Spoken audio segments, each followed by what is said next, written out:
Olá, seja bem-vindo ao canal Boa Semente. Eu sou o pastor Júlio César, pastor da Igreja Assembleia de Deus em Bangu, Ministério de Madureira. Meu pastor presidente é o pastor Sóstenes Silva e a pastora Maria Cláudia, para quem deixamos a paz de Cristo. Está começando mais um EBD.com. Aqui nesse canal a gente compartilha vídeos da Editora Betel Dominical, comentários da revista, da Editora Betel Dominical, subsídios para professores, superintendentes e amantes da Palavra de Deus. Se você gosta desse conteúdo, não se esquece aí, se inscreve no nosso canal, deixa o like, dá o glória, porque é muito importante, né? E quando você comenta, eu leio todos os comentários, inclusive aí você pode fazer aí o quadro aí mais famoso nosso aí, que é o Manda um Alô, né? E aí no final eu vou falar para vocês aí, manda um alô aí você manda um alô pro teu professor, pro teu pastor, pra tua classe. Tem muita gente comentando aí, tem sido muito legal. Comenta aí, é importante, também comenta o tema da nossa lição, lição 6 também, edificando a casa de Deus, unidos pelo cuidado. Aqui você vai ter dicas sensacionais que você não pode perder para a sua escola bíblica dominical, para a sua aula ficar a tua aula ficar uma bênção, a tua aula ficar power, abençoada mesmo, impactante. Impactar a vida do seu aluno, da sua aluna, mudar, transformar vidas através da palavra de Deus. Bom, então aí não perca nada. Vai lá na cozinha rapidinho, prepara o seu açaí, seu pererê, sua granola, o chamate, o chimarrão, o pessoal do sul. Sul tem pouco aqui, né? Mas enfim, se aparecer o pessoal do sul, tiver aí, diga presente. Vai lá, prepara o seu chimarrão. Aqui no Rio, cafezinho. Na Bahia lá tem aí, né, o seu açaí também. Tem um negócio legal lá no açaí, que é o peixe com escabeche, com muqueca de peixe com escabeche, leite de coco. Tem um monte de coisa legal lá, dendê, é muito bom. Prepara, mas não vai comer muito não, senão vai dar sono. A gente vai ficar 1h30 aqui na presença de Deus. Roda a vinheta.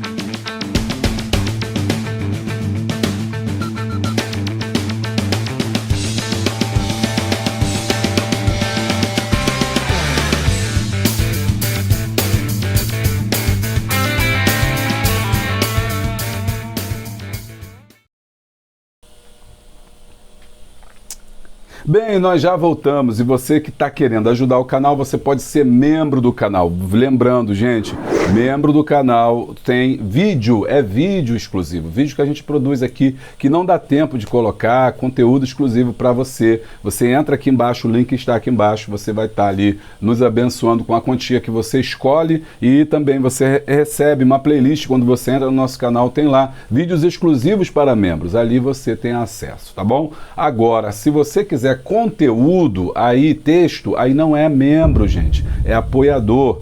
Seja apoiador do canal Boa Semente. O sistema é o mesmo, só que o link é outro. Você vai entrar no site do Apoia-se e ali você vai escolher o valor que você quer apoiar. E aí no final de semana, aliás, na sexta-feira, você vai receber plano de aula, o nosso livro, e-book sobre a Escola Bíblica Dominical. Cada semana eu coloco um fascículo. Você vai também receber palavras cruzadas que a gente prepara aqui, tudo conteúdo exclusivo. E a aula bônus. E quando a gente tem um tempinho mais e quando tem mais gente apoiando, a gente faz até o infográfico.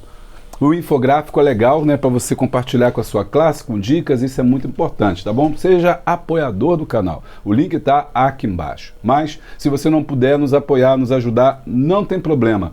Temos aqui o telefone da bênção, 96517-2154, que é o telefone onde você fala comigo, com a equipe do Boa Semente, chama para tomar um cafezinho, pererê, o tererê, o açaí, aí na sua igreja, dá um glória junto com você, porque nesse canal, nesse número, você entra no nosso grupo de Zap, comunidade de Zap, onde tem vários grupos, onde a gente posta nos avisos ali o conteúdo da semana. Quando? Na sexta-feira. O que? Também um conteúdo, não é o conteúdo exclusivo, mas é o conteúdo que é feito gratuitamente pelos voluntários aqui do canal Boa Semente. Plano de aula e questionário e slide, quando alguém produz também, a gente compartilha lá, você entra lá nesse grupo, tá bom?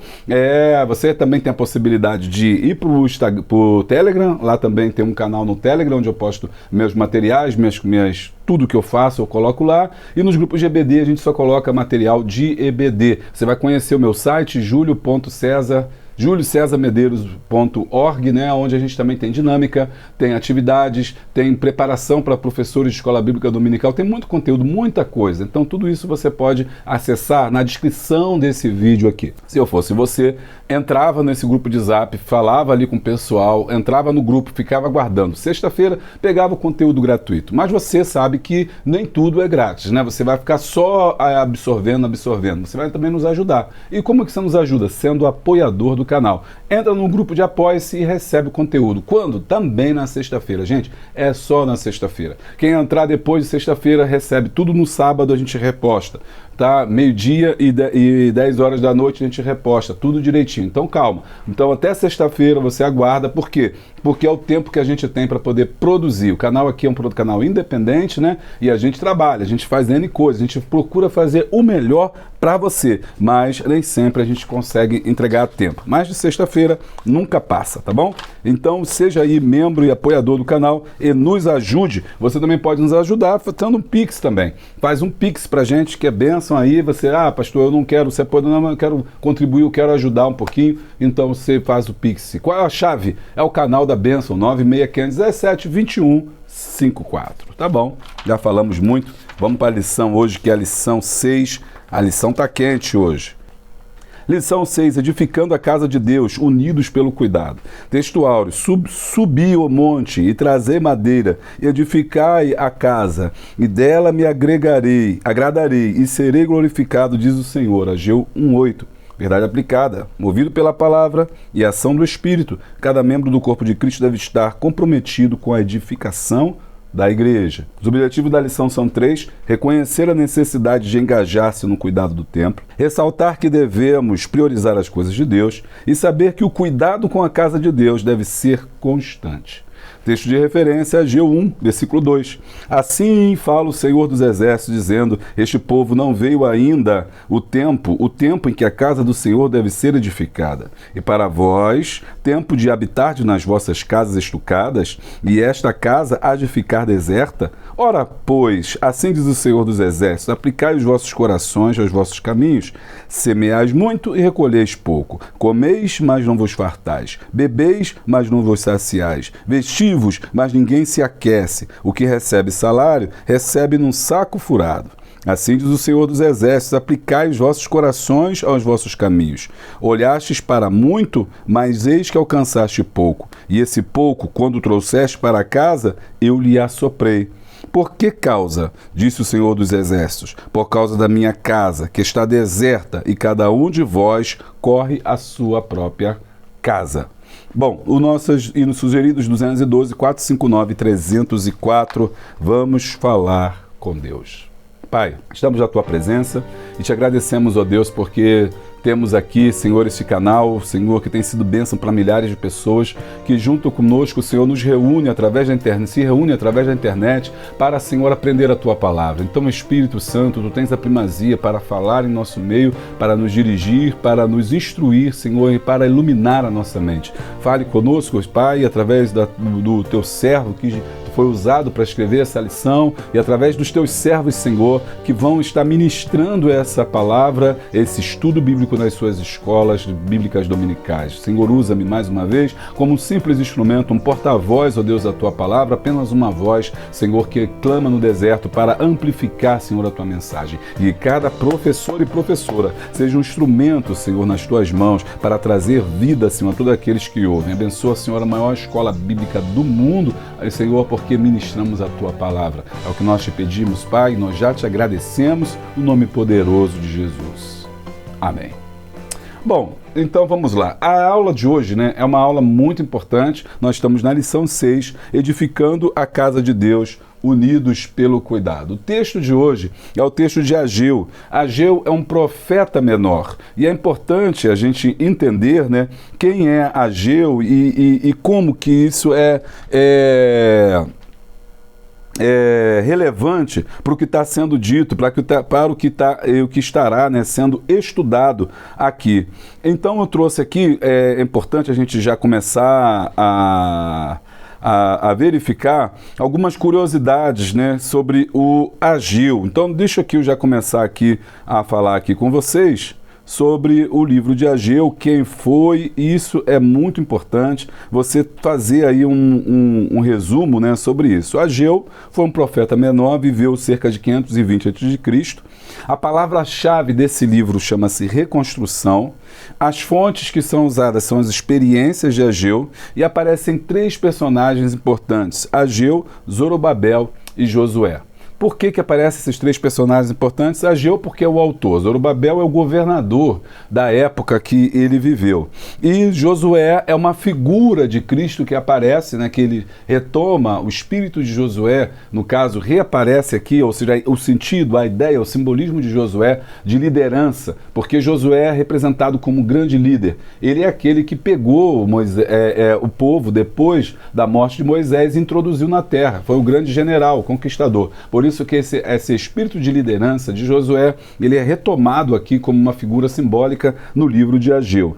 Qual é o resumo desse livro? Deus buscou advertir as pessoas a ouvir as suas palavras e promessas por meio do servo Ageu. O povo de Deus inverteu suas prioridades e não colocou Deus em primeiro lugar em suas vidas, e assim Judá foi enviado para o exílio babilônico. Em resposta à oração de Daniel e como cumprimento das promessas de Deus, o Senhor dirigiu o rei persa daquela época, que foi Ciro, a permitir que os judeus no exílio voltassem a Jerusalém. Um grupo de judeus retornaram à terra com grande alegria, colocaram Deus em primeiro lugar em suas vidas, adoraram-no e começaram a reconstruir o templo.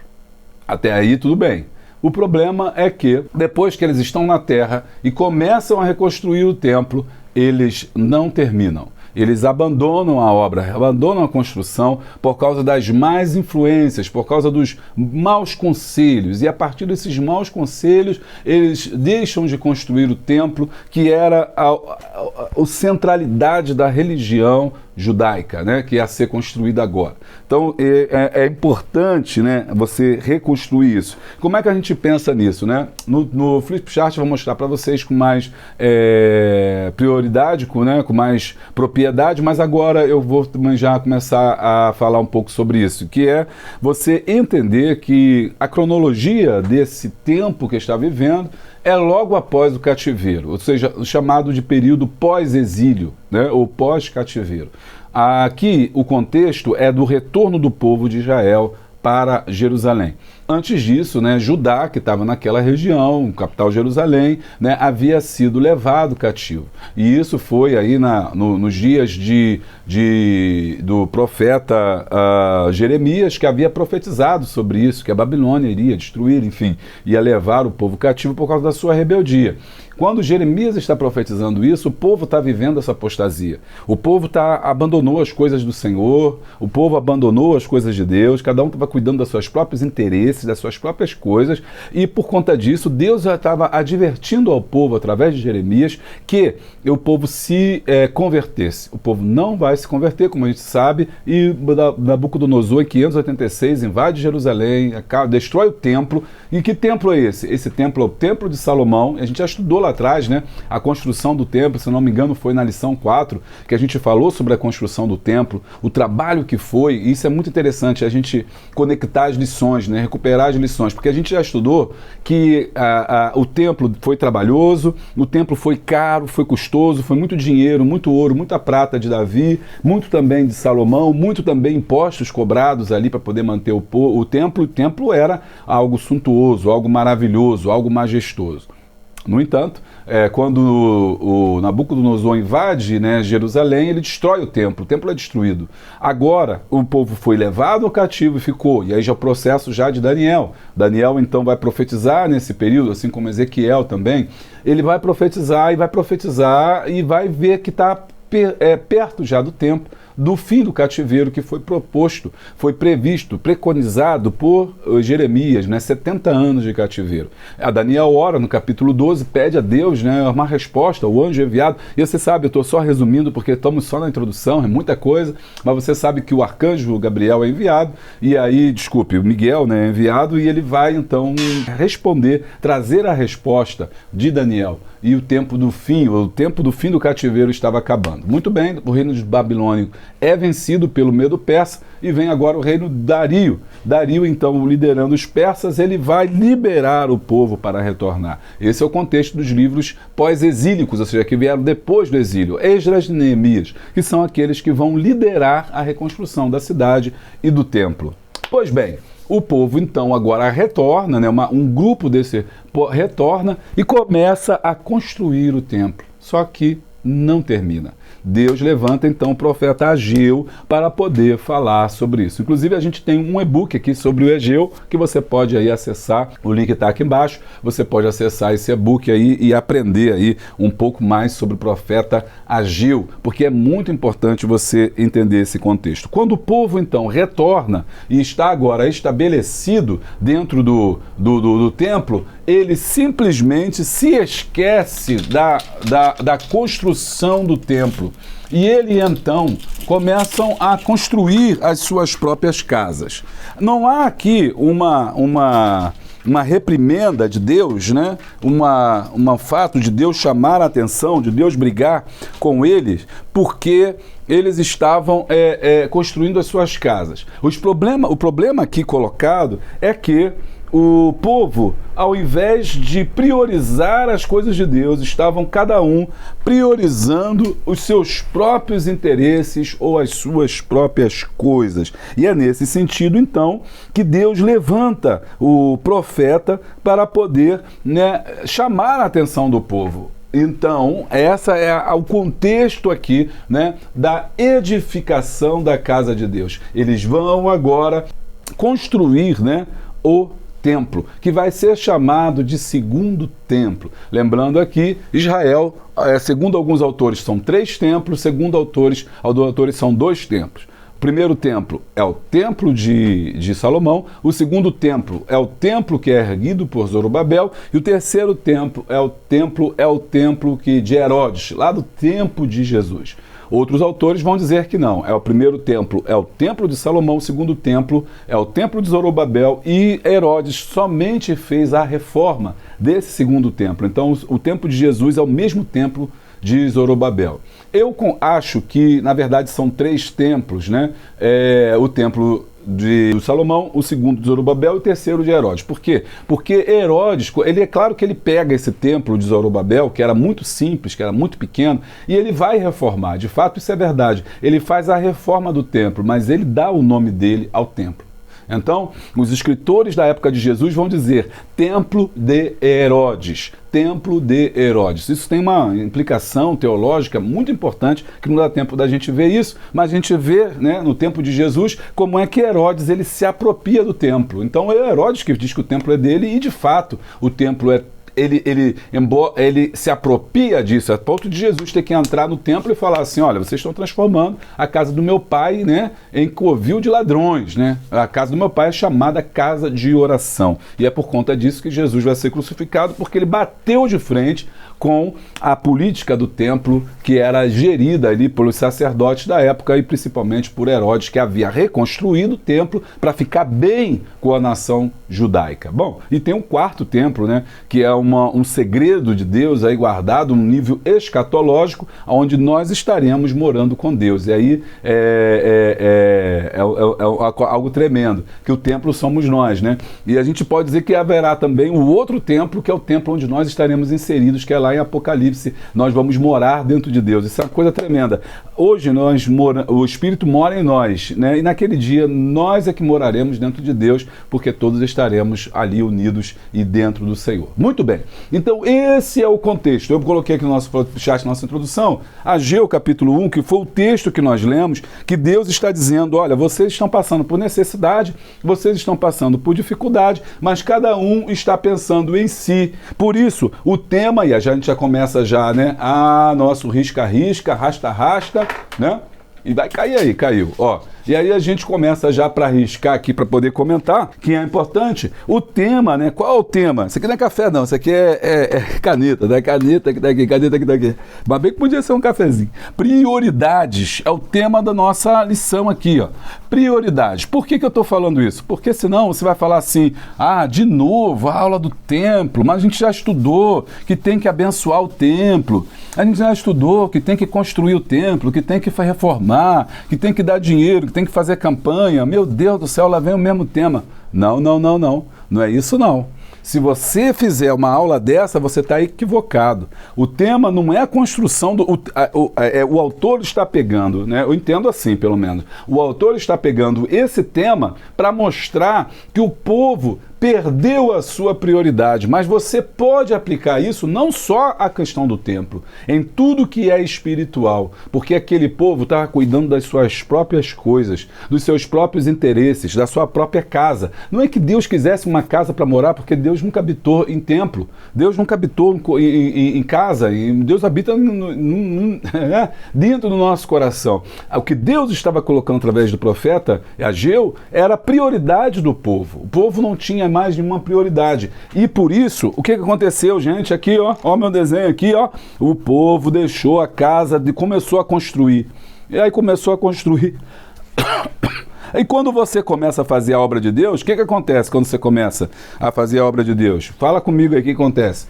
Hein? Quem adivinhar, aí, ó. Adivinha não, né, irmão? Não adivinha, a gente sabe quem adivinha. O que acontece quando começa a construir? As críticas.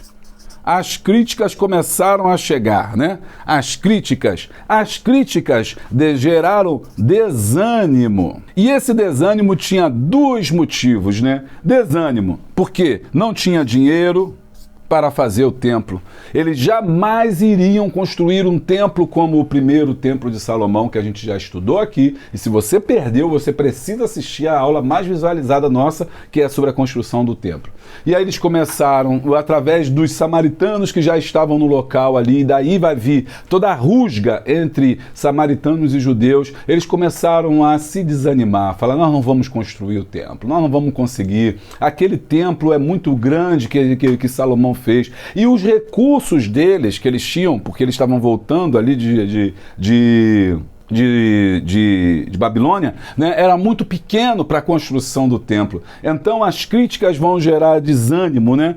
Desânimo por quê? Porque não tinham dinheiro, não tinham recurso. E segundo, por que também eles estavam desanimados? Porque o templo era pequeno comparado perto da glória que existia no templo. Então, o primeiro templo era glorioso, o segundo templo era pequeno, era modesto, era simples demais. E aquela simplicidade, né, desse templo trouxe então um desânimo muito forte, e eles começaram a dizer, não vale a pena a gente construir, não vale a pena, a gente não vai conseguir construir, não vai dar conta de fazer o que tem que fazer, e eles começaram a abandonar. E aí tem uma lição, já que a gente tira aqui, né, o poder das críticas, né? Eu vou frisar aqui de vermelho, oh meu Deus do céu, Deus está aqui, Deus está aqui, o negócio está forte aqui e a gente já está sentindo a presença de Deus. Deixa eu ver onde está minha caneta, eu não estou achando a caneta, que caneta eu vou usar? Vou usar a vermelha para você ver bem, né? Para você enxergar bem aqui, ó. O poder das críticas, né? As críticas às vezes atrapalham, né? Tem gente que fala assim, eu só quero falar. Aí cuidado com esses só quero falar, que quando eles falam, irmão, é para te matar. Crítica construtiva. Não existe crítica construtiva. Crítica é crítica. Se vai construir, é outra história. Mas crítica é crítica. Tem gente que só sabe criticar. Tem gente que só sabe reclamar. Tem gente que só sabe ver defeito, mas não sabe fazer. E esse povo começou a deixar isso. E por que o autor não fala disso, tá? Mas você pode ressaltar isso. Ele ressalta que havia esse problema das prioridades. As prioridades do povo não eram a prioridade de Deus. E o segundo motivo pelo qual eles vão desanimar, que esse que é o cerne da questão, é o quê?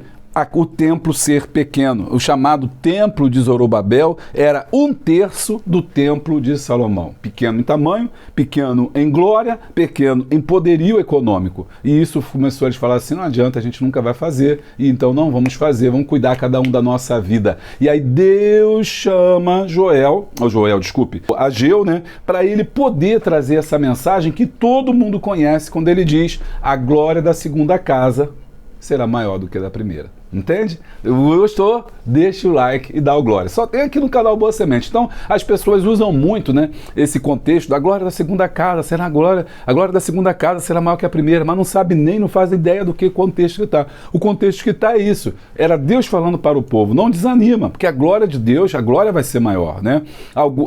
A glória vai ser maior do que essa primeira casa que foi construída ali.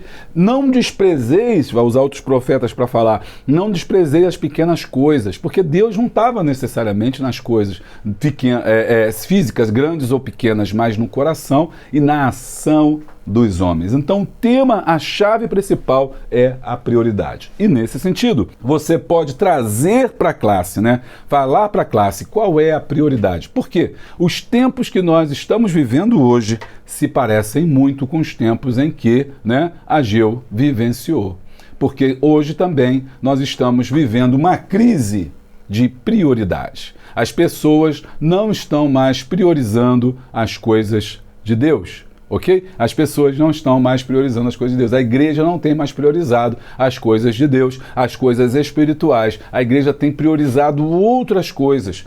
Talvez por causa da crítica, talvez por causa do desânimo, talvez porque fica aquela ideia de que lá atrás era melhor, antigamente era melhor, tinha mais batismo, tinha mais cura, tinha um montão de coisa que a gente já discutiu aqui várias vezes no canal. Então não vale a pena, não existe mais isso, não existe mais a glória de Deus, então a gente vai... Então, o povo está desanimado ou está cada um buscando os seus próprios interesses. Estamos com uma crise de prioridade. Nós vemos hoje que, por exemplo, muitos lugares, não é todos, logicamente a gente não pode generalizar, mas muitos pastores reclamam da dificuldade de fazer um culto ou um evento num dia de feriado. É uma dificuldade, porque o povo não vai mais para a igreja. Antigamente, quando tinha vigília, lotava. Hoje em dia faz meia vigília. Comenta comigo. Você quer canal real. É para quem está aqui, ó, no pé no chão aqui. É pessoa que trabalha na igreja, que sabe. Porque tem muita gente que fica lá em cima no gabinete só mandando, falando. Eles não analisam, eles não sabem o que acontece na igreja real. Que é muito fácil você falar lá em cima, faz isso, faz aquilo outro. Mas viver aqui embaixo, aqui, no dia a dia, em contato com o povo, é complicado. Então, antigamente tinha aquelas vigílias que acabava às 6 horas da manhã, parava 4 horas para tomar um cafezinho, né? É benção, não é benção? Hoje em dia, pelo menos aqui no Rio de Janeiro e em muitos lugares que eu conheço, é mini vigília, olha lá, né? Termina meia-noite e mesmo assim o povo não vai. Para fazer uma vigília tem que trazer cantor, tem que trazer pregador, 6, 7 pregador, cada um prega um pouquinho, cantou a beça e o povo não vai. Antigamente era só joelho no chão, oração e indo da harpa, e estava lotado. Então, qual era a prioridade antigamente? A prioridade antigamente eram as coisas de Deus, e essa prioridade ela foi acabando. Então você vê, hoje também, se você marcar alguma coisa do feriado, o povo, não vou para minha família, eu vou sair, eu vou curtir, eu vou pro shopping, eu vou viajar. Esse final de semana prolongado, então, nem se fala. Pode fechar a igreja, que está todo mundo passeando. Pelo menos é isso a realidade nas grandes metrópoles, né? Pode ser que aí, na sua igreja, não seja assim. Comenta aí se a sua igreja não é assim. Glória a Deus se não for, porque a maioria que eu conheço é assim. Nós estamos vivendo essa crise de prioridade. É claro que isso também, né, a gente tem que analisar o contexto social. O contexto hoje é diferente de 30, 40 anos atrás. Antigamente, as pessoas trabalhavam 5 dias por semana, né? Sábado e domingo estava em casa. Hoje em dia, nós temos gente trabalhando 6 dias por semana. Não tem tempo nem para ir para a igreja. E a pessoa só folga no domingo. Às vezes não folga nem no domingo, folga assim.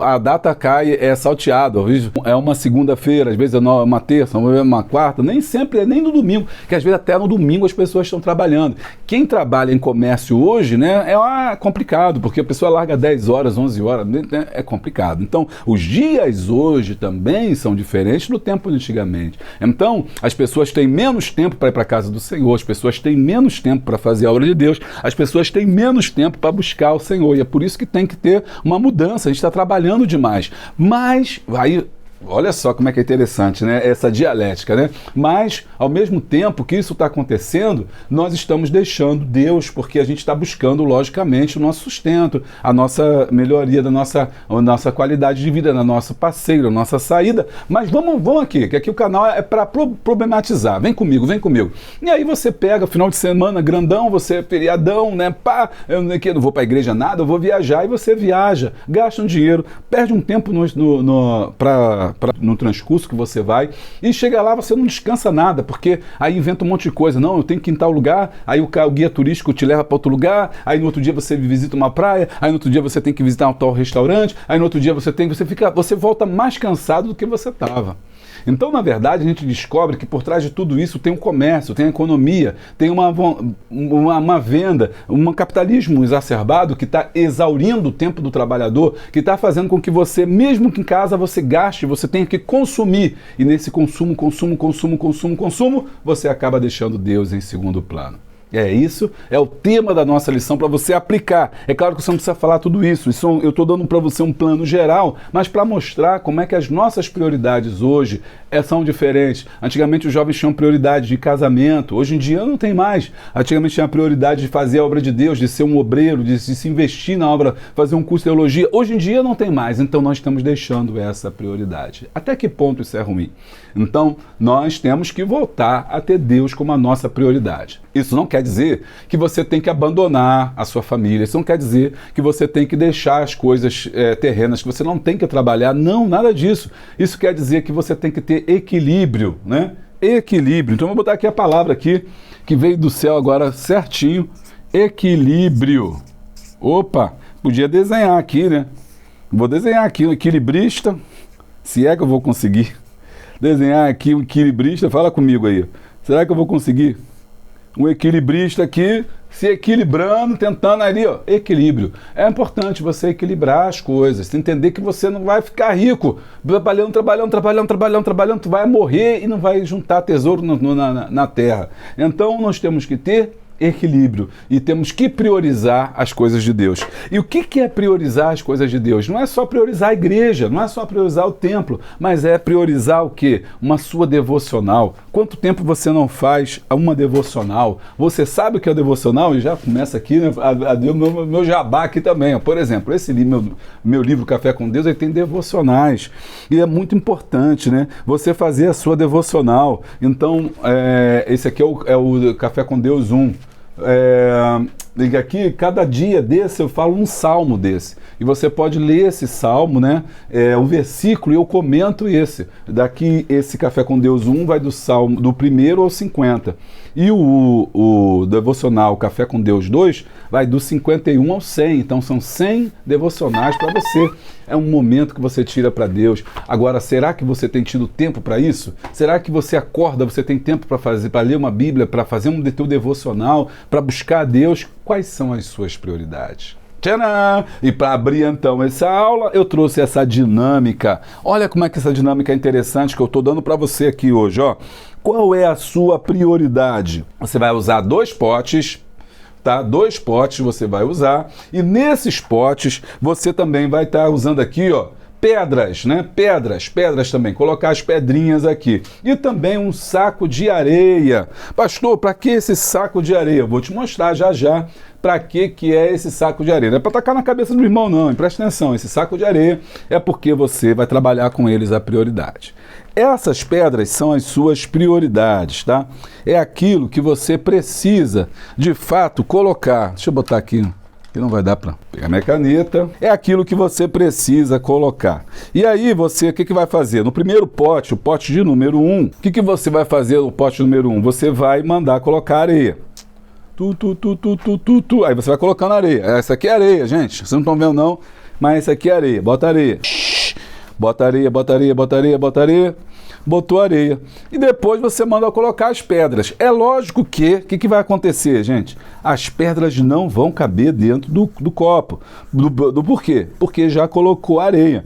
E aí você vai perguntar a eles, olha, como é que a gente faz para colocar toda essa areia e toda essa pedra? Os alunos vão falar assim, não dá para colocar as pedras, não dá para colocar a areia.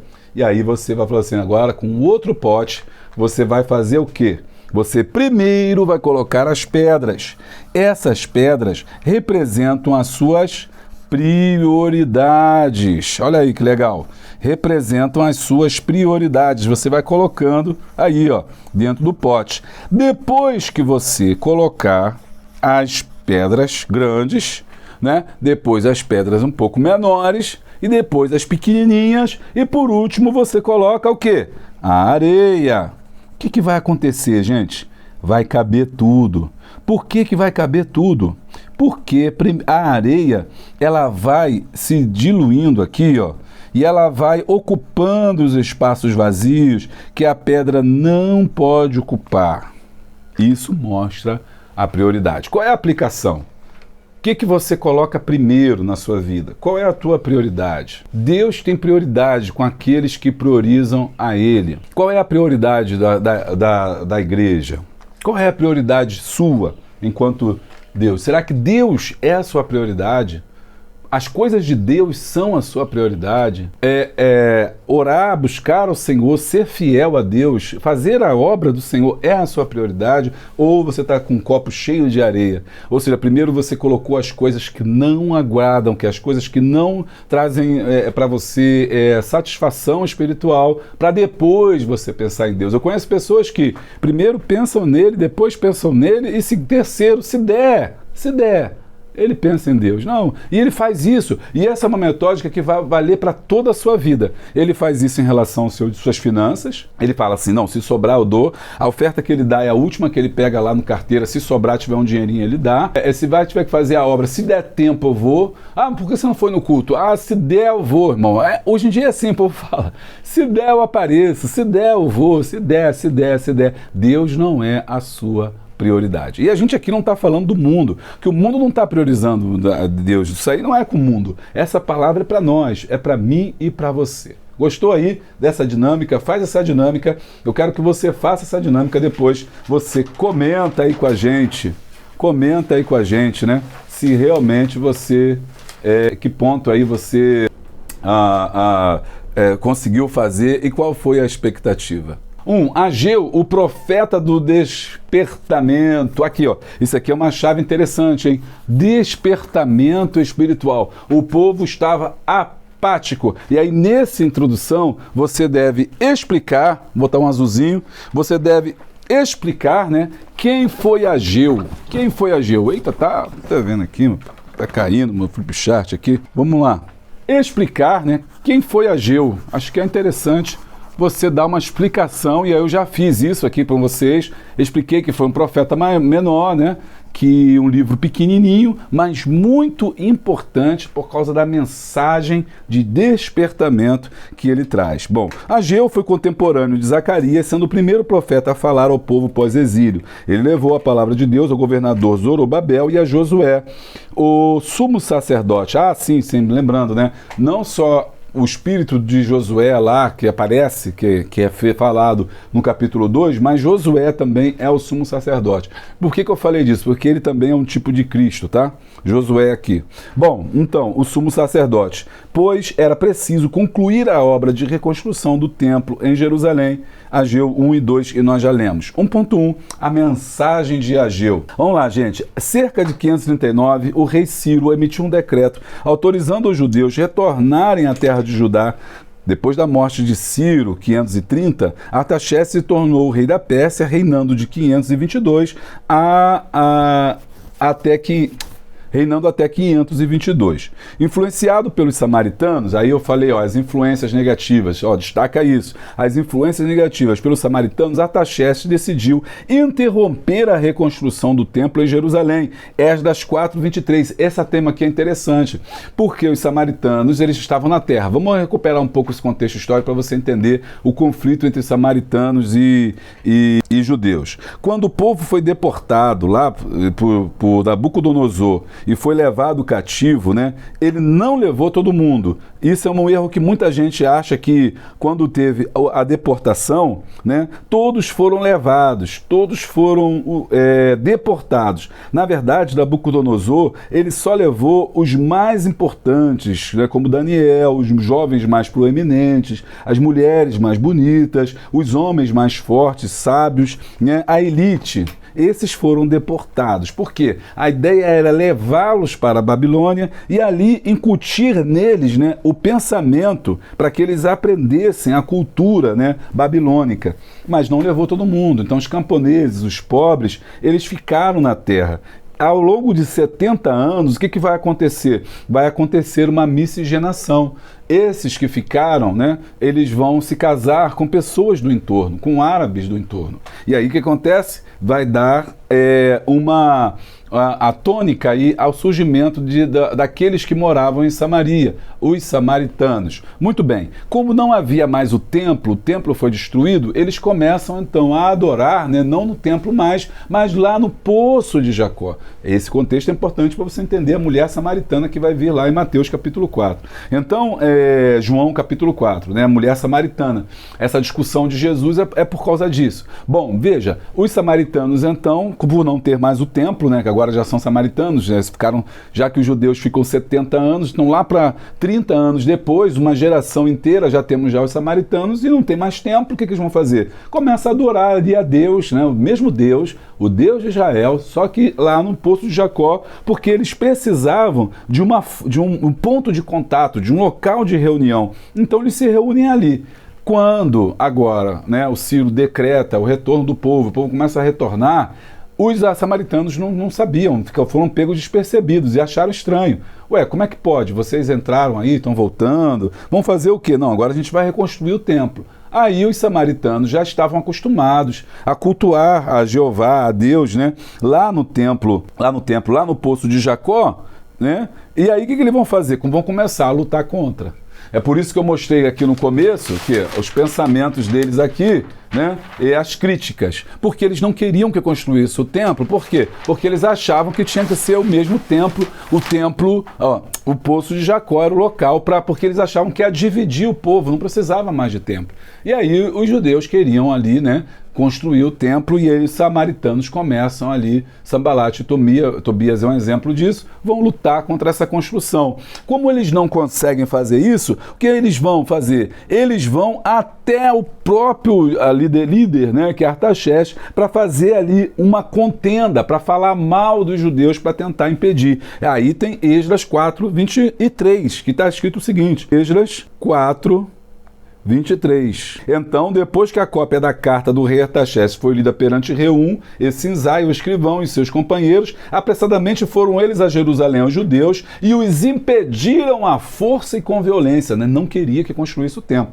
Então cessou a obra da casa de Deus que estava em Jerusalém, e cessou até o ano 2º do rei Dario, o rei da Pérsia. Olha aí que interessante, interessantíssimo isso aí, ó. O rei embargou a obra do templo por causa da fofoca, por causa da intriga. Aí você tem mais um ponto importante, né, que é um ponto marginal, um ponto que fica aí na margem, na periferia, mas que você pode explorar os conflitos que vão fazer com que o templo deixe de ser um local de adoração. Então é nesse contexto aqui que nós temos a mensagem, né, do profeta Ageu e a reconstrução do templo. Deus levanta Ageu para falar assim, não podemos dar brecha para os nossos inimigos, não podemos dar brecha, agostinho para eles, não, vamos construir o templo. Assim, voltando aos samaritanos, bom, depois que constrói o templo, não preciso dizer que nascia ali uma animosidade, né? Uma briga, uma rixa entre judeu, que conseguiu construir o templo, e os samaritanos começaram a ser vistos como inimigos.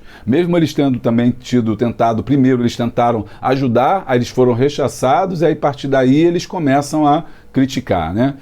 Então isso vai durar até os tempos de Jesus, essa animosidade. No tempo de Jesus, então, é esse o contexto de samaritanos que não falavam com Jesus. Jesus veio justamente para quebrar isso, para derrubar isso. Vocês são irmãos, nosso Deus é o nosso Pai, Deus é o Pai de todos, e não podemos fazer discriminação de ninguém. Muito bem, Ageu 1:2, né? a gente já leu, e aí eu tenho aqui as referências que a gente traz para a gente trabalhar. Ageu 1:2, né? A gente já leu. Esdras, capítulo 5, né? Versículo 1 e 2, diz assim: Ora, o profeta Ageu e o profeta Zacarias, filho de Ido, profetizaram aos judeus que estavam em Judá e em Jerusalém, em nome do Deus de Israel, que estava sobre eles. Então levantaram Zorobabel, filho de Salatiel, e Jesua, filho de Josué, né? Filho de Josadeque, e começaram a edificar a casa de Deus que está em Jerusalém, e com eles os profetas de Deus que os ajudavam. Essas referências são importantes para você situar a lição, são referências que eu trago para você que não estão na lição, é um plus, é um must, né? 2 Crônicas, capítulo 36, 23, assim diz o Ciro, rei da Pérsia, o Senhor Deus dos céus, me deu todos os reinos da terra e ele me encarregou de lhes edificar uma casa em Jerusalém. Aqui está a referência bíblica, né, da ordem de Ciro para a reconstrução do templo do Senhor, tá bom? Então aqui eu fiz uma linha do tempo, né, para você entender quando que isso aconteceu, que templo é esse que está sendo falado, por que que ele foi parada a obra, tá vendo? Tudo isso você tem que mostrar para o seu aluno, e que o povo havia perdido esse desejo de construir a casa. E Deus levanta Ageu para falar: não é preciso construir a casa, é preciso construir o templo, porque esse templo era um local de adoração. Embora Deus não estivesse no templo, ele era importante. Por quê? Porque era um local de contato, assim como os samaritanos precisavam lá do Poço de Jacó para poder ter um local de reunião, assim também era importante a construção do templo. E aí é importante a gente aprofundar um pouco nisso. Aí você pode estar pensando: bom, mas por que era importante? Era importante porque o templo é o local de culto. Isso é muito interessante, porque até hoje há uma dificuldade nisso, né? Eu vou entrar agora nesse ponto, porque tem muita gente que não entende que existe a necessidade do templo. Muita gente hoje acha que não precisa de templo. Para que templo? Deus está em todo lugar, não precisa ajudar, não precisa construir, não precisa de nada. O movimento dos desigrejados, muitos deles, né, não vou dizer todos, eles não concordam com essa ideia do templo. Não é necessário o templo. Mas o templo, ele é necessário porque é um local de culto.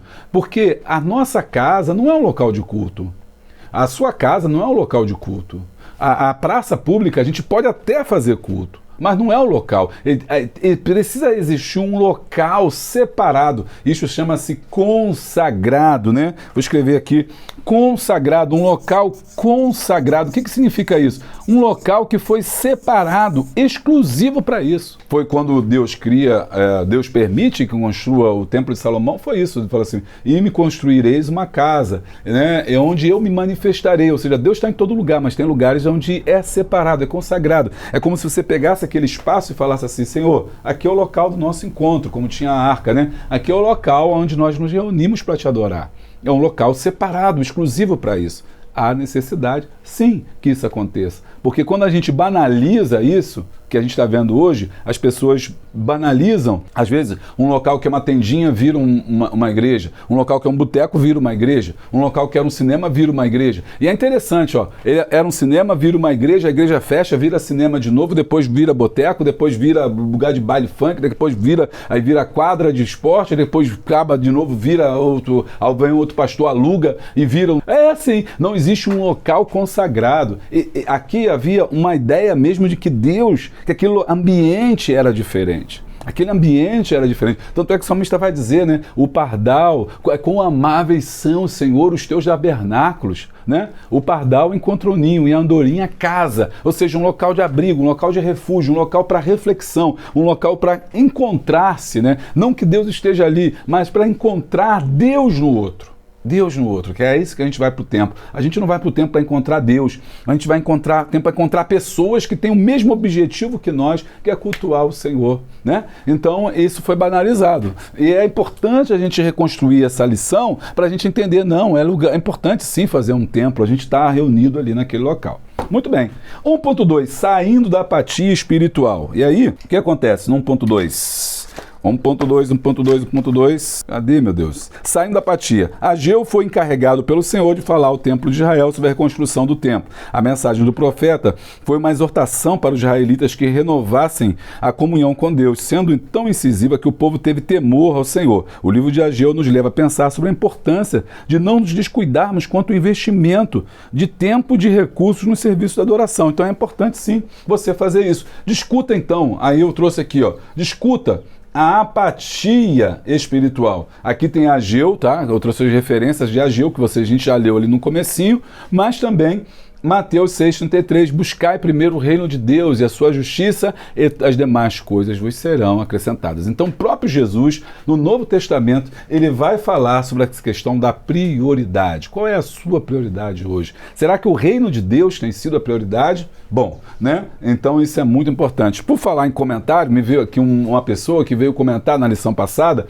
eu falei de você que levanta o vidro, tenho quase certeza que essa pessoa é uma delas, por isso que ela comentou, né, que levanta o vidro e não dá, porque, não vou dar não, porque tem muita gente rica, tem muita gente engordando com dinheiro, eu não vou dar não porque é o Estado que tem que dar, eu não vou dar não porque é a igreja que tem que fazer, eu não vou dar não. Aí eu fico pensando, né, será que você vai deixar a pessoa morrer porque não é você que tinha que dar, é o Estado que tinha que dar, é o pastor que tinha que dar, é a igreja que tinha que dar? Se Jesus fosse você, o que você faria? O que ele faria? Ele ia falar para aquela mulher de fluxo de sangue, falar assim, eu não vou te curar não, porque quem tem que curar você é a medicina. Ia falar para os leprosos, não, você não vou te curar não, porque você tem que ficar lá no campo lá dos leprosos. Vou falar para o cego o quê? Não, você tem dinheiro, vai lá e paga lá, vê o que você pode fazer. Como é que é isso? O que Jesus faria se fosse nós, né? Então isso é muito importante, né? É a gente se colocar no lugar do outro, que é a empatia que a gente estudou na semana passada. Esse povo estava passando por esse período de apatia, e o autor está falando que é importante a gente colocar os nossos recursos. Se uma pessoa não tem com a capacidade de ajudar o próximo, quanto mais de construir um templo. Para que isso? Botar um piso, para que esse piso? Para que? Não precisa. Aí faz para Deus as piores coisas, os piores materiais, as piores coisas na construção. O material mais barato é que a gente compra como se fosse a qualquer coisa. A igreja denota as pessoas que ali habitam. A igreja revela, o templo revela as pessoas que ali congregam. A igreja não é só a cara do pastor, não. É a cara das pessoas que congregam na igreja. Né? Antigamente eu dizia, a igreja era a cara do pastor, mas não é só isso. A igreja é a cara do pastor e a cara daqueles que congregam, porque tem muitos pastores que querem até fazer, mas o povo fecha a mão, o povo não dá, o povo fala, não, para que granito, para que mármore, para que isso, para que aquilo, deixa disso, e não quer abrir mão. Na verdade, é porque está apegado ao dinheiro, e o Senhor está falando, né, que a gente não pode servir a Deus e a mamão, as riquezas, ou seja, o orgulho ou prepotência ao seu próprio dinheiro, querendo saber para onde vai, por aí vai. Então, no 1.2, discuta sobre a apatia. Eles entraram em apatia. Olha aqui a minha carinha aqui que eu trouxe aqui pra gente aqui, ó. A apatia. O que é a apatia, né? A apatia. Vou pintar ele de quê, gente? Vou pintar ele de quê? Vou pintar de amarelo. Tá apático. Tá apático. Por que ele tá apático? Aquela cara, sabe aqueles irmãos apáticos na igreja? Com cara de limão? Podia ser verde, né? Ia ser melhor se fosse verde, mas enfim, né? Não, verde é o Hulk, simboliza o Hulk. Aqui, apático, apatia. Quais são os motivos da apatia? E aí eu trouxe para você, que você pode trabalhar isso com a sua classe. Por que o povo está tão apático? Porque ele não coloca Deus, não quer buscar, não quer fazer. Aí eu botei alguns. Primeiro, ataque do inimigo. Vou botar o azulzinho, gostei do azulzinho. Tem dia que eu gosto do laranja, né? Mas tem dia que eu gosto do azulzinho. Azulzinho, bota o azulzinho aqui, ó. Ataque do inimigo. Primeiro ponto. O inimigo ataca, né? Ele vai e dá os ataques dele, né?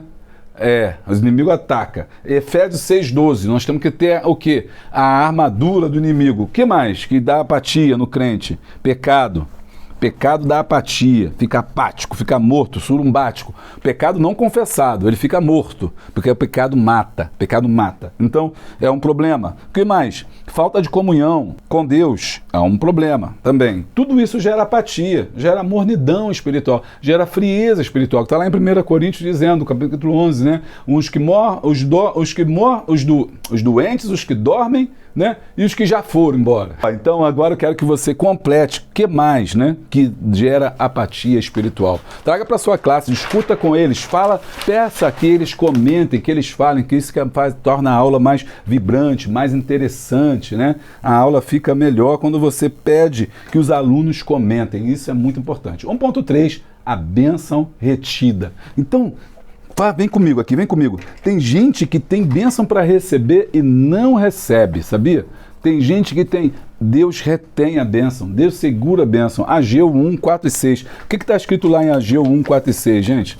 Ageu 1, 4 e 6. Cadê? 1.3. E para vós, tempo de habitardes em vossas casas estucadas, e está a casa do Senhor como está, semeais muito e recolheis pouco, comeis, mas não vos farteis, bebeis, mas não vos saciais, vestivos, mas ninguém se aquece, e o que recebe salário, recebe num saco furado. O que Deus está falando assim? Não adianta vocês não colocarem a mim, o Senhor, como a prioridade da vida de vocês, porque vocês colocaram trabalho, família, não sei o quê, falaram com tanta coisa, né? Colocou, não que a família não seja importante, não que o trabalho não seja importante, mas qual é a tua prioridade? Quem vai te salvar, né? Você não pode colocar, Jesus disse, aquele que amar o seu parente mais do que a mim, perdeu. Aquele que se escandalizar em mim, perdeu. Aquele que amar a sua vida, a tua própria vida, aquele que amar a sua vida, perdê-la-á. Então, né, por que você tem colocado tudo isso aí de prioridade, né? O que tem acontecendo com essas prioridades? Você honra as prioridades e busca dinheiro, trabalha 6 dias por semana, não quer folgar, não quer nada, quando folga não vai buscar o Senhor, né? E tal, e quer enriquecer de qualquer maneira, e faz questão do seu dinheiro, para onde vai, não sei o que lá. O que acontece? É como um saco furado. Aí eu desenhei aqui, ó, tcharam, eu gostei desse desenho, hein? Eu desenhei aqui o saco furado. É como um saco furado, meu irmão. É isso mesmo, é um saco furado. Você trabalha, mas o dinheiro não dá. Fica devendo. Antes de acabar o salário, antes de acabar o mês, você já está devendo. Daqui a pouco está no cheque especial. Daqui a pouco você está devendo até a agiota. Agiota é pecado. Mas aí ele vai, pega, não tem dinheiro, não adianta, não dizima, não adianta. Você não dizima, o dinheiro não rende, não dá para nada. Você pensa que está juntando, daqui a pouco vai lá na farmácia, gasta tudo com remédio. Aí quando você pensa que não, surge uma cirurgia, vem uma doença aí que leva teu dinheiro a um saco furado. Você põe uma lâmpada, queima. Tudo que você faz não vai para frente. Seu carro fura o pneu. Só coisa. Misericórdia. Eu vou falar aqui, vocês vão pensar que eu estou jogando praga. Não estou jogando praga em ninguém, não. Ó, aí fura o pneu do carro. Aí você conserta o carro. Aí daqui a pouco é revisão. Aí na revisão é o amortecedor que está ruim. Aí não sei o que. Alguém vai e risca o teu carro. Aí não sei o que. A tua roupa fura. Teu sapato rasga. É um saco furado. Você está juntando, mas está tudo indo embora, tudo indo pelo ralo. Sabe por quê? Porque você entendeu que o dono da bênção é Jesus e você só quer a bênção. Deus não te dá, Deus não te abençoa. É um saco furado, né, irmão? Então aí, ó, esse é um tema importante. Para a gente pensar, Ageu denuncia a inversão de valores. Olha aqui, ó, que interessante. É isso que Ageu está falando, ó, vocês inverteram as coisas, vocês me abandonaram. Né? Se fosse no tempo lá de Jeremias, ele fala assim, vós me deixaste manancial de águas vivas e cavaram para si cisternas rotas que não produzem água. Então, aí está acontecendo a inversão de valores. E é justamente o que está acontecendo agora, inversão de valores. As coisas de Deus estão ficando para trás e a gente está pensando cada vez mais em si. E às vezes a gente está priorizando as nossas coisas, mas com roupa de religião, né? Pastores que enriquecem, líderes que usam a igreja, tudo isso também é uma inversão de prioridade, porque ao invés de ser prioridade ser as almas, prioridade ser as pessoas, prioridade ser a salvação, a prioridade passou a ser o dinheiro. Então isso é muito perigoso, porque pode ser de várias formas, tanto de eu não dar o dinheiro, como também de eu dar o dinheiro para coisa errada, ou não querer dar o dinheiro para coisa certa. Eu não quero investir numa criança, não quero investir num jovem, não quero investir num instrumento, não quero investir num slide, não quero investir num som, quero investir nada. A gente quer que as almas venham, mas a gente não entende que tudo aquilo que a gente coloca na igreja, a gente não está investindo naquilo físico, a gente está investindo no espiritual, porque aquilo é o meio pelo qual a gente vai trazer alguém, a gente vai alcançar alguém. Por exemplo, se você não tem um culto online hoje, como é que você vai alcançar pessoas que você nem conhece, onde a gente não tem acesso? Como é que essas pessoas vão ouvir o evangelho? Então, quando eu tenho um culto online, eu invisto no culto online, eu não estou pensando só nisso, eu estou pensando que aquele culto online vai alcançar pessoas. Esse é um exemplo. Então, o que acontece é isso, né? Essa inversão de prioridade. Não vou fazer isso, não vou fazer aquilo, não sei o que, não entende que isso é alma, que você poderia estar ganhando. E ao troco disso, ao invés disso, a gente está invertendo. Eu, depois eu, depois eu, depois eu e por último a gente não tem prioridade. Qual é a prioridade nossa? É os irmãos, né? Cuidar do povo, cuidar dos pobres? Qual é a nossa prioridade? Também, a nossa prioridade é apenas enriquecer o templo. É só comprar coisas e comprar carros e comprar jatos e comprar prédios e não sei o quê. Qual a nossa prioridade? Então, esse é um tema importantíssimo para a gente refletir. E aí, gente, tá chegando o momento de eu falar a vocês do meu livro, tá? Afeto. Pula não, Deus está vendo, hein? Deus está vendo você aí andando aí com o dedinho aí nervoso e não está ouvindo meus comercial. Tem que ouvir meu comercial, mano, que é isso aqui que mantém o canal. Afeto. E 2 livros que eu quero mostrar para você, que eu tenho mostrado. Quero agradecer quem comprou. Você me comprou, me ajuda. Me ajuda mesmo, de coração, né? Que a Amazon começa a ficar olhando esse autor. Esse livro aqui é mais vendido fora do Brasil. Não sei porquê, eu acredito que são os brasileiros que estão fora, né? Que estão lá. É o Café com Deus 1. Mas eu já tenho o Café com Deus 2. E esse aqui é o novo livro que eu tenho muito orgulho, né? Feliz porque ele lida tanto com a questão secular quanto espiritual, porque ele fala do afeto. O que está faltando hoje é afeto. Afeto é manifestação do amor de Deus. E Jesus, ele curava, né? Através do toque, da fala e da escuta. Jesus não estava preocupado em curar só o corpo, porque essas pessoas todas que Jesus curou adoeceram de novo. E o próprio Lázaro, que ele ressuscitou, morreu depois. Ou seja, ninguém ali, essas curas são apenas físicas, mas o mais importante para Jesus era curar o coração, era curar a alma, afeto.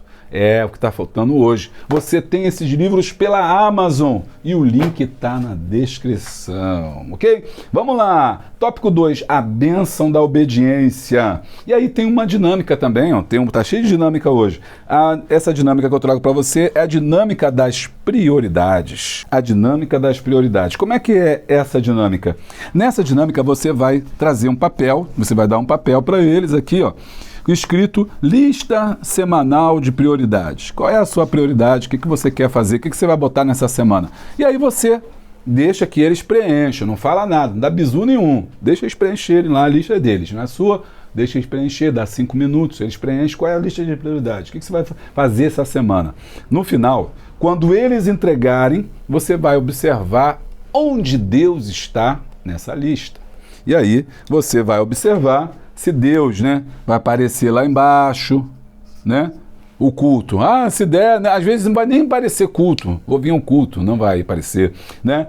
Vou visitar o irmão, não vai aparecer. Aí você vai ver que se as prioridades daquela pessoa são as prioridades de Deus. Gostou dessa dinâmica?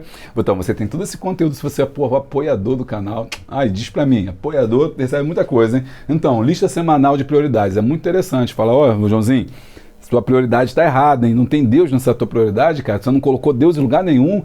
Não, Deus está em todo... Não. Se fosse prioridade, você colocava em primeiro lugar. Está lá na Bíblia, né? O Senhor falando, amarás o Senhor teu Deus de todo o teu coração. É o primeiro mandamento. É o primeiro mandamento. Amar a Deus sobre todas as coisas, né? Tá gostando? Deixa o like, dá o glória. Bom, 2.1, a importância da liderança. Nesse tópico agora, no 2.1, o autor vai falar pra gente aqui sobre no livro 5 Pilares da Liderança do Bispo Abner. Eu tenho esse livro muito bom. Ele diz, nada acontece sem liderança, não importa a condição que exista, em qualquer situação, nada muda sem liderança. Então a liderança é fundamental. Zorobabel, ele vai ter que ser esse líder, ele vai ter que ser essa pessoa que vai liderar o povo, falar assim, não, vamos sair dessa apatia, nós não podemos aceitar isso, nós não podemos nos deixar levar por essa coisa. Então Deus fala com líderes, e esses líderes têm que mudar isso. Então é a importância da liderança. Se a liderança sentar e falar, é assim mesmo, o povo não vem mais para a igreja, é assim mesmo, os tempos mudaram, o feriado tem que fechar a igreja, daqui a pouco vai acabar, tem igreja que fecha, né? Daqui a pouco vai acabar, não, é assim mesmo, o pessoal não gosta de dizimar, não, é assim mesmo, o pessoal não gosta de ofertar, não, deixa esse teto, é assim mesmo, a gente deixa aí, remenda aí, bota um balde aqui, não, é isso não, tem que ter um líder. O líder é aquele que vai ser o canal de Deus, né, para ser usado. Esdras, capítulo 2, versículo 2, não é isso? Que é o texto que a gente está ali colocando para a gente trabalhar aqui. 1, 2 e 3. 2.1.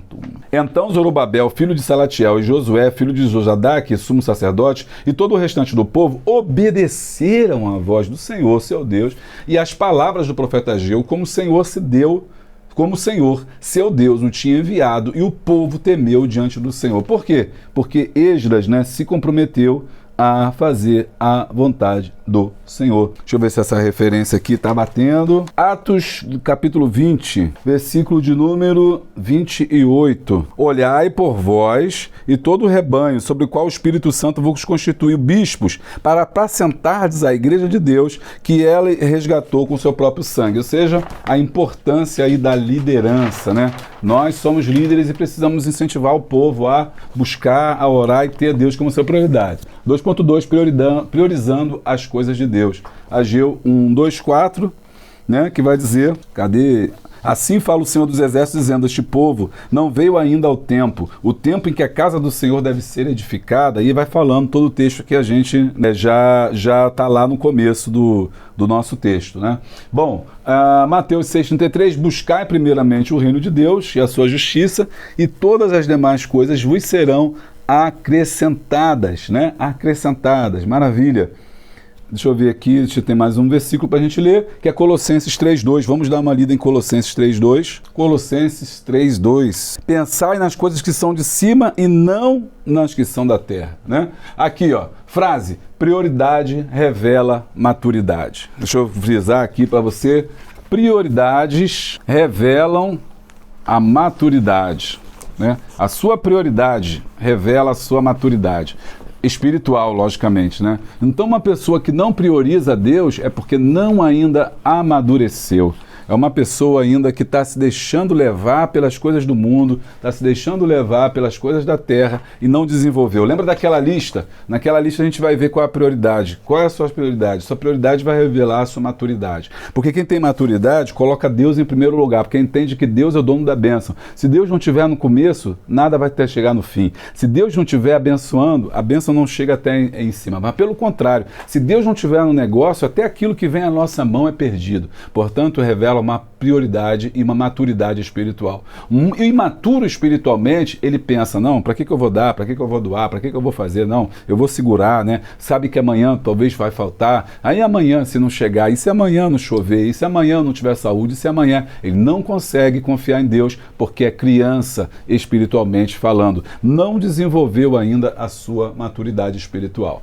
2.3, Deus reprova a desobediência. E esses versículos aqui vão falando sobre a desobediência, né, que o povo de Deus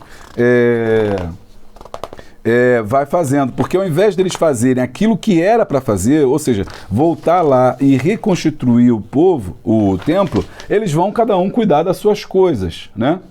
Deuteronômio 28, 1 e 2, já que a gente começou a ler, vamos terminar de ler. Será que se ouvires a voz do Senhor teu Deus, estando cuidando de guardar todos os teus mandamentos, que hoje te ordeno, o Senhor teu Deus te exaltará sobre todas as nações da terra, e todas as bênçãos virão sobre ti, e te alcançarão, quando ouvires a voz do Senhor teu Deus. Olha que texto poderoso aqui, ó.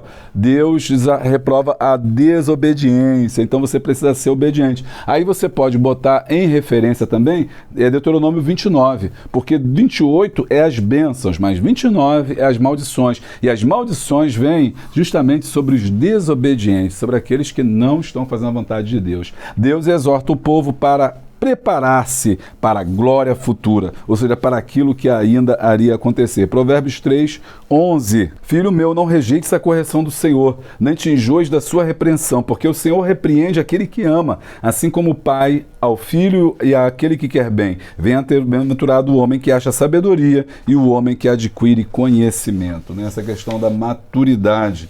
Tópico 3, o cuidado com o templo. Aí eu trouxe uma dinâmica aqui, eu quero compartilhar com vocês aqui essa dinâmica. Deixa eu falar aqui com vocês. Nessa dinâmica aqui, eu quero falar com vocês sobre o seguinte, a dinâmica do tijolinho. Você vai construir um mural, tá?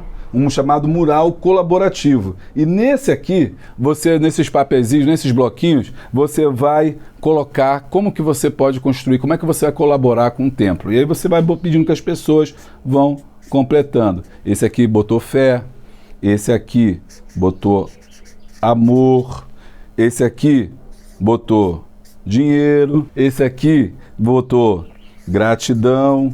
Como que você pode contribuir para a construção do templo. E é claro que esse templo aqui é um templo espiritual que a gente está falando, né? Mural colaborativo. Como é que você pode colaborar para construir o templo? Porque o templo também somos nós. Você também pode fazer isso na questão de campanhas também, né? Você pode dizer, como é que você pode construir? Todo o valor que você der é importante. Tudo que você fizer está ajudando a contribuir, a colaborar. Todo mundo pode ajudar. Isso é importante. Mural colaborativo. 3.1. As bênçãos do esforço. Deus abençoa aqueles que se esforçam. Onde há esforço, há manifestação da glória de Deus. E aqui, nesse 3.1, o autor traz para a gente o seguinte, ó. As profecias de Ageu ressaltam que a reconstrução do novo templo era importante para os judeus. Eles precisavam se animar para executar a obra, pois a glória daquela casa seria maior do que a da primeira. Ageu 1:8, 8 e 9. E 2:9. Segundo a profecia de Ageu, era necessário que o povo se voltasse de coração para o Todo-Poderoso, que encheria o templo de glória, e realmente encheu. As nações trariam suas riquezas para o esplendor do templo em Jerusalém, porque toda a prata e todo o ouro do mundo pertence ao Senhor. E é claro que isso é uma escatologia, algo futuro. Não aconteceu ainda. Por quê? Porque o templo foi, na verdade, destruído. E Ageu está profetizando aqui, já relatando que vai acontecer lá, né, no fim, onde vai ser reconstruído o templo de Jerusalém. E é por isso que está essa guerra toda no Oriente Médio, em torno aí da reconstrução desse templo. 3.2. As bênçãos da obediência. Bom, Ageu 1:2, João 14:23, né, fala da obediência, Salmo 128, versículo 1 e 2, são versículos que vão nos ajudar você aí a entender sobre o papel e a importância da obediência, né? A importância da obediência. 3.2. As bênçãos. Ageu expôs o juízo de Deus sobre Israel devido à desobediência do povo. Ou seja, o povo, por ser desobediente, era como um saco furado. O profeta os advertiu acerca da solução para as adversidades que estavam enfrentando, e eles deveriam subir ao monte e trazer madeiras para a edificação do templo. Caso obedecessem, o Senhor se agradaria da reconstrução do templo, onde seria adorado. As palavras de Ageu caíram em solo fértil, pois os líderes e o povo que havia voltado do exílio aceitaram a exortação que o Senhor lhes fez por intermédio do profeta Ageu. Então, aqui eu desenhei, né, o céu se abrindo, né? O céu se abrindo sobre aqueles que fazem a vontade de Deus, aqueles que são obedientes. Deus abençoa. Deus tem compromisso com aqueles que têm compromisso com Ele. Deus tem compromisso com aqueles que têm compromisso com Ele. Por outro lado, Deus não tem compromisso com aqueles que não têm compromisso com eles. Então, se uma pessoa vive lá longe, descompromissada, pode ter certeza que Deus não tem compromisso com essa pessoa. Chegamos agora no momento dos comentários. Vamos ver aqui quem que fez o seu comentário, quem trouxe o comentário. A palavra-chave é manda. Eu quero falar para você que chegou até aqui. Quem chegou até aqui, eu vou dar uma outra palavra-chave. Deixa eu botar aqui a palavra-chave aqui, tá? Para essa lição, a palavra-chave é prioridade. Por que você está dando essa palavra-chave? Quem digitar a palavra-chave no link do curso do Espírito Santo pela Hotmart vai ganhar 50% de desconto no curso online pela Hotmart. Um presente meu para você que chegou até aqui, hein? Rapaz, aí ó, presentão. Prioridade, 50%, essa é a palavra-chave. Tá aqui o link aqui embaixo do curso, você vai entrar dentro do link e vai falar lá, eu tenho o cupom de desconto, aí escreva aqui, prioridade é a palavra-chave, 50%, aí você não pode perder. Agora vamos aos comentários aqui, tá? Do pessoal que gosta aqui do canal, que gosta dos irmãos, que quer aqui mandar assim o seu comentário. Esse é o local. Chegou a hora. A palavra-chave, deixa eu ver aqui, a palavra-chave é manda. Manda. Vamos ver quem tá mandando aí, ó. Vamos ver. A Creuza Rodrigues diz, a paz do Senhor, Pastor Júlio, que aula abençoada. Manda um abraço para os meus amigos, Pastor Sostene. Pastor Sostene e Pastora Maria Cláudia. Tá mandado. Sou de Madureira de Japuíba, Cachoeira em Macacu, Rio de Janeiro. Eita, tá mandado, irmão, Deus abençoe. Erenilda Leonel diz assim: manda um alô para o meu querido esposo, presbítero João. Presbítero João tá podendo, hein? Presbítero João Sabino e meus queridos filhos, Jonathan e sua esposa Edilane, e para o meu caçula João Pedro. Tá mandado. Deus abençoe. Moisés José, paz do Senhor, estamos entrando na família Boa Semente e ficamos surpreendidos pelo canal e a exposição da lição. Parabéns ao pastor Júlio César e toda a sua equipe. Gostaria de plantar as ferramentas disponíveis para enriquecer o aperfeiçoamento dos nossos professores. Não tem porque não manda aqui, não tem nem manda, mas eles selecionaram aqui para a gente ler. Mas tá bom, tá aí, né? Obrigado pelo carinho. Manda um alô, professor da EBD, Daniel, Ponta Nova, Minas Gerais, congregação, bairro de Fátima. Tá aí, Daniel, Deus abençoe. A irmã Odete sempre fala, né? Não se esqueça de mandar o meu alô. Tá aí, tá mandado, irmã Odete, Deus abençoe. A paz do Senhor Jesus Cristo, meu. Manda o alô aqui para nós de Rubiataba, Goiás. Alô, Goiás, tá mandado. Quem tá falando é o Del, né? 1001. Mitsuelen está dizendo: oi pastor, manda um alô para a Assembleia de Deus Madureira de Alexandrina, Alexânia, Goiânia, congregação da Avenida Brasília com o pastor Gutenberg. Gosto muito de suas aulas, você é um excelente professor. Olha, um excelente professor, tem me ajudado muito, obrigada, Deus abençoe, irmã. Deixa eu ver, Magali está dizendo: manda um alô para o famoso do Araguaia do Tocantins. Vou mandar sim, vou até responder aqui agora, vou mandar sim, já está mandado. Deixa eu ver aqui quem está falando, Divertido Crente, está dizendo: manda um alô para a Igreja Assembleia de Deus Brás Madureira, Rosa de Maio, aqui em Sergipe. Que Deus continue abençoando seu trabalho maravilhoso, botou um coração, Deus abençoe, muito obrigado. Aí acabou, né? Essa foi da lição 5. E rapaz, não tem nenhum. Manda um alô aqui para Caldas Novas, pastor Alexandre, não sei o que seria das minhas aulas sem sua ajuda, bênção de Deus. Manda um abraço para a Igreja Ministério Madureira Ebenezer em Macapá, Amapá, irmão Celeste está falando, né? Deixa eu ver o que tem mais aqui. Diel Glá Rocha diz assim: paz do Senhor, pastor, essa lição veio para abrir a mente daqueles que não sabem a bênção que traz ser contribuinte na obra de Deus. Manda paz para Manicoré, Amazonas. Olha que coisa linda saber que a gente está chegando aí tão longe, né? Tão longe. A paz do Senhor, pastor Júlio, o senhor é o melhor professor. Eita, da escola bíblica. Eu amo suas explicações, não perco nenhuma aula. Nota 10. Manda um alô para Debrais Osasco, Jardim das Bandeiras, Grupo de Homem Valente Davi. Pastor Kleber, eu sou do grupo de Gildásio. Muito bom, muito bom, muito bom. E não teve ninguém que mandou um valeu demais, gente. Ninguém mandou. Não, tem sim. A irmã Erenilda Leonel, aqui, ó, 10 realzão aqui, ela tá mandando pra gente um valeu demais, muito obrigado. Como é que eu mando valeu demais? É clicar no cifrãozinho, você escolhe o valor. Depois, ela também deu de novo, Erenilda 2025, e ela é membro do canal, porque tem esse escudão assim, amarelo, cor de ouro, já sei que ela é membro.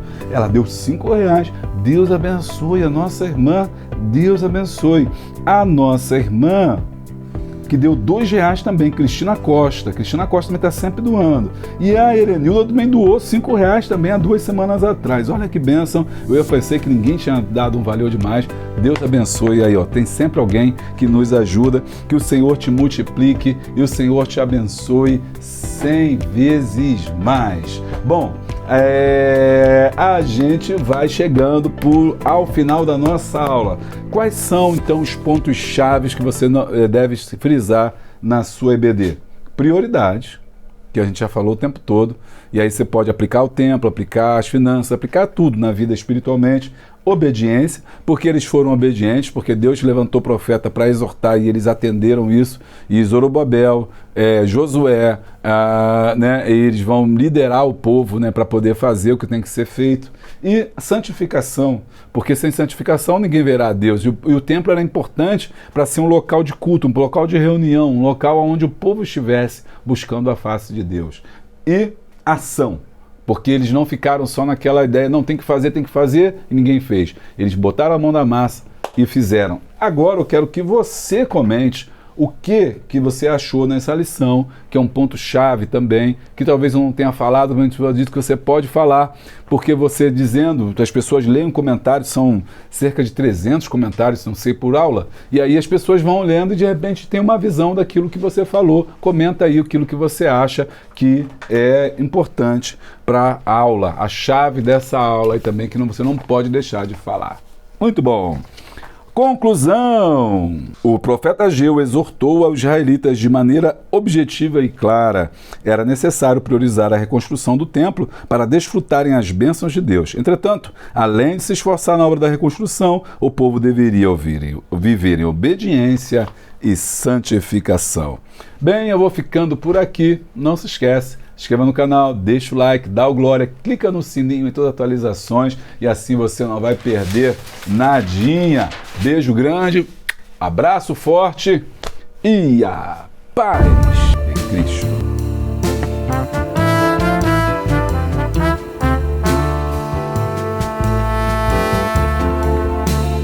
Imagine despertar o potencial divino em cada aluno da sua escola dominical. O curso online do Perro Júlio César é a chave para essa transformação. Aprenda didática avançada e metodologias ativas que farão suas aulas brilharem. Enfrente o desafio de cativar mentes jovens com técnicas inovadoras. Estude no seu ritmo, supere limites e receba um certificado que comprova sua dedicação. Lembre-se, quem ensina, aprende 2 vezes. Cada aula que você aprimora é uma vida tocada pela graça. Não deixe o medo de mudar limitar seu ministério. Abrace essa oportunidade de crescimento. Invista em você, no seu chamado e no futuro da igreja. Seja a mudança que você deseja ver nos seus alunos. Inscreva-se agora e transforme seu ensino em um poderoso instrumento de Deus.